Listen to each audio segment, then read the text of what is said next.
యేసు ప్రభు ఎలాంటి వాడు అంటే నీ అనుభవంలోంచి చెప్పగలగాలి. ఒక మనిషి, ఒక భార్య భర్త గురించి చెప్పినట్టుగా, భర్త భార్య గురించి చెప్పినట్టుగా, తండ్రి కొడుకు గురించి చెప్పినట్టుగా, కొడుకు తండ్రి గురించి చెప్పినట్టుగా, మనకు బాగా తెలిసిన వాళ్ళ గురించి చెప్పినట్టుగా అనుభవంలో నుంచి, గుండెల్లో నుంచి మాట్లాడాలి. అది దేవుడు కావాలని కోరుకుంటూ ఉన్నాడు. అది ఎప్పుడు వస్తుందంటే అనుభవం అన్నది వాక్యాన్ని శ్రద్ధగా విన్నప్పుడు, వాక్యాన్ని మరలా ధ్యానించినప్పుడు. వాక్యాన్ని వినటం అంటే ఏంటంటే చెట్టుకి తేనె పెట్టును తెంపడం.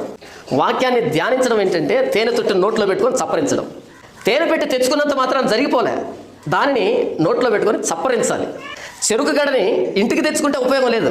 చెరుకు గడని నోట్లో పెట్టుకొని నములుతూ ఉంటే దాని మాధుర్యం అన్నది మనకు తెలుస్తూ ఉంటుంది. వాక్యాన్ని విని ఇక్కడ విడిచిపెట్టి ఇంటికి వెళ్ళామనుకో మనకేం తెలియదు. చెరుకు గడల్ని ఒక కుప్పగా ఇంటి దగ్గర వేసుకున్న దాని రుచి మనకు తెలియదు. ఎప్పుడు తెలుస్తుంది? దాన్ని తుంచాలి, దాన్ని నోట్లో పెట్టుకోవాలి, దాన్ని నములుతూ ఉంటే, అది చప్పగా పోయేంత వరకు నములుతూ ఉంటే ఆ మాధుర్యం అన్నది ఎంత బాగుంటుందో అంత బాగుంటుంది. కనుక వాక్యాన్ని వినడం ఒక ఎత్తు అయితే, విన్న వాక్యాన్ని మరలా ధ్యానంలోనికి తెచ్చుకోవడం